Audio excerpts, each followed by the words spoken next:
नमस्कार। मैं आपका भाई ब्रजेश कुमार। साथियों, सबसे पहले मैं आप सभी को होली की बहुत बहुत शुभकामनाएं देना चाहता हूं और ये प्रार्थना भी करता हूं कि आप सभी यह पर्व मिलकर के मनाएं। मेरे भाइयों, मैं बहुत ही गंभीर विषय लेकर के आप सभी के बीच उपस्थित हुआ हूं। सच बता रहा हूं, अगर आज हम नहीं समझ पाए तो अगले 5 साल तक हमारी जिंदगी में क्या क्या समस्याएं आने वाली हैं उसकी कल्पना भी नहीं की जा सकती। और अपने पिछले 1 साल में इसका कुछ अंश आपने देखा भी होगा। खैर, इधर उधर की बातें ना करते हुए सीधे मुद्दे पर आता हूं। साथियों, में पिछले 3 पंचवर्षीय योजनाओं में मैंने बहुत बारीकी से अध्ययन किया है और ये पाया है कि पूरे भारत के ग्राम पंचायतों का विकास इसलिए नहीं हो पाता है क्योंकि हम एक अच्छे ग्राम प्रधान का चयन नहीं कर पाते हैं। और अंततः परिणाम क्या निकलता है कि फिर गांव की कोख 5 साल के लिए बांझ हो जाती है। अर्थात अगले 5 साल तक आप फिर विकास का मुंह नहीं देख सकते। बस बचेगा क्या? सुबह शाम प्रधान जी नमस्ते कहेंगे और पीठ पीछे उसको गाली देंगे। लेकिन क्या हमने कभी सोचा है कि गांव में प्रधान को गाली देने तक की नौबत आई कैसे? हमने सदा किसी भी गलती का जिम्मेदार अपने आप को नहीं माना। यही कारण है कि आज जिस प्रधान को हम चुन करके आए हैं उसके पीठ पीछे हम अब गालियां देते हैं। चाहे वो सामाजिक काम हो, चाहे वह व्यक्तिगत काम हो, हमारी उंगली सदा सामने वाले की तरफ उठती है। केवल यही कारण है, या तो गांव का विकास कोख में ही मार दिया जाता है या गांव की कोख ही बांझ कर दी जाती है। और फिर हम नजरें गड़ाते हैं ब्लॉक पर, विधायक पर और अधिकारियों पर। सोचो जरा कि जब अपने गांव का खून विकास नहीं करा सकता तो गैरों से क्या उम्मीद कर सकते हैं हम लोग? क्या उम्मीद कर सकते हैं? अगर भारत सरकार किसी गांव के लिए 1,000 रुपए भेजती है तो गांव तक आते आते 5 रुपए रह जाते हैं और उसमें से भी या तो गांव के दलाल खा जाते हैं या गांव का प्रधान चट कर जाता है। जनता के हिस्से आएगा सामने नमस्ते और पीछे गालियां। इन सभी का जिम्मेदार किसी एक को कहकर अपना दामन साफ नहीं किया जा सकता। इसके जिम्मेदार हम सभी हैं साथियों, हम सभी। चाहे मेरा भाई हो, बहन हो, चाची हो, चाचा हो, दादी हो, दादा हो, कोई भी हो, इन सभी का जिम्मेदार प्रत्येक ग्रामवासी है। और सबसे ज्यादा जिम्मेदारी मैं उन सभी की मानता हूं जो हमारे जन्मदाता हैं। हमें इस दुनिया में लाने के लिए कठिन परिश्रम किया, हमें नया जीवन देने के लिए अपना सर्वस्व त्याग दिया। मैं उन सभी को, इन सभी का जिम्मेदार मानता हूं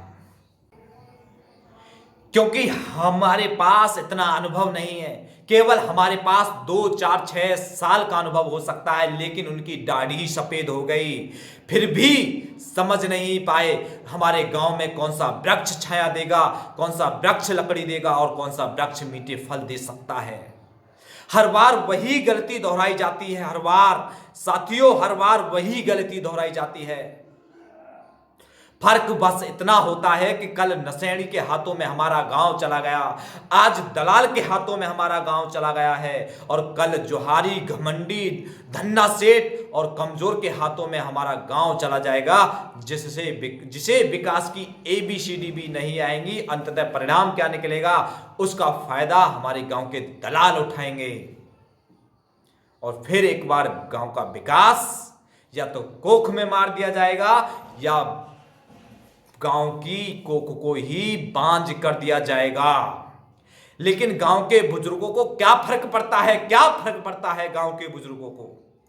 सोच लेंगे और 4-6 साल की जिंदगी है। मेरे चाचा मेरे चाचा, ताऊ, दादा, भाइयों, फर्क पड़ता है। ये केवल आपके मुंह का निवाला नहीं छीन रहे, ये आपके आने वाली पीढ़ी को निपुंसक बनाने के लिए काम चल रहा है, जिससे इनके मुंह का निवाला तो छीना ही जाएगा, साथ ही मुख पर एलपी भी लगा दी जाएगी ताकि आवाज ना उठा सकें।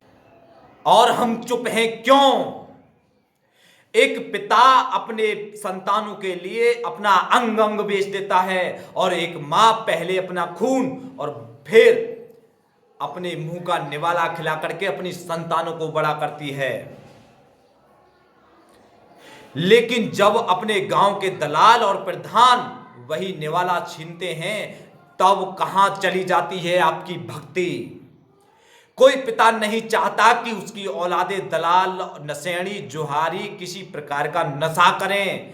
फिर प्रचार के समय क्यों अपनी संतानों से दारू मंगाने के लिए मजबूर किया जाता है? आप मुझसे अधिक समझदार हैं और आप अच्छी तरह जानते हैं कि नाट का पैसा सदैव विनाश का कारण बनता है। तो फिर ग्राम प्रधान पद के उम्मीदवारों के द्वारा बांटी गई दारू जो आपकी संतानों को बिगाड़ने का काम करती है, क्यों उनसे ली जाती है? खैर, कहने के लिए तो इतना है कि अगर बोलता रहा तो 10 घंटे भी कम पड़ जाएंगे।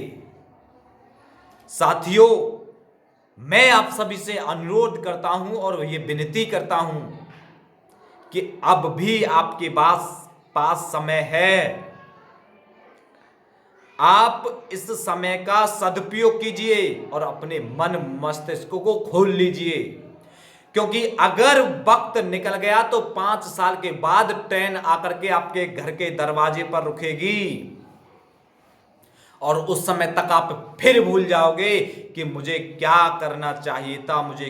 अगर आपने अपने उम्मीदवार को नशेड़ी उम्मीदवार के रूप में चुना तो ध्यान रखना, गांव का विकास भी नशेड़ी होगा। अगर आपने जोहारी उम्मीदवार को चुना तो ध्यान रखना, गांव का विकास भी जोहारी होगा। दलाल चुनोगे तो दलाल होगा। कहने का तात्पर्य यह है, घमंडी, कमजोर, अर्थात हर प्रकार का जैसा आप उम्मीदवार चुनोगे आपको वैसा ही विकास मिलेगा। अब आपके हाथों पर निर्भर करता है, आपके मन और मस्तिष्क पर निर्भर करता है कि आप किस प्रकार का उम्मीदवार चुनते हैं। आप किस प्रकार का उम्मीदवार चुन करके आप अपने आप को और आने वाली भविष्य को, आने वाली पीढ़ियों को सुधार सकते हैं, जिससे ग्राम विकास को विशेष आवश्यकता है। ग्राम विकास के लिए यह कदम उठाना आप सभी के लिए विशेष आवश्यक है। तो आओ हम सभी मिलकर के एक ऐसे समझदार, शिक्षित उम्मीदवार को चुनें जो ग्राम का विकास सोच सके। शिक्षित होगा तो शिक्षित पैदा करेगा, अशिक्षित होगा तो अशिक्षित पैदा करेगा, मूर्ख होगा तो मूर्ख पैदा करेगा, नशेड़ी होगा तो नशेड़ी पैदा करेगा, जोहारी होगा तो जोहारी पैदा करेगा। आप जैसा उम्मीदवार चुनेंगे आपको विकास भी उसी रूप में मिलेगा। तो ये आपके ऊपर निर्भर करता है कि आप कैसा विकास चाहते हैं। तो मेरा आप सभी से विनती है और अनुरोध है, आओ हम सभी ग्राम विकास के लिए एक ऐसे उम्मीदवार का चयन करें जो समझदार हो, शिक्षित हो और ग्राम का हर पैसा अधिकारी के हल्क से छीन करके ग्राम विकास में लगा दे, पूरे ग्राम में लगा दे, ग्राम पंचायत में लगा दे।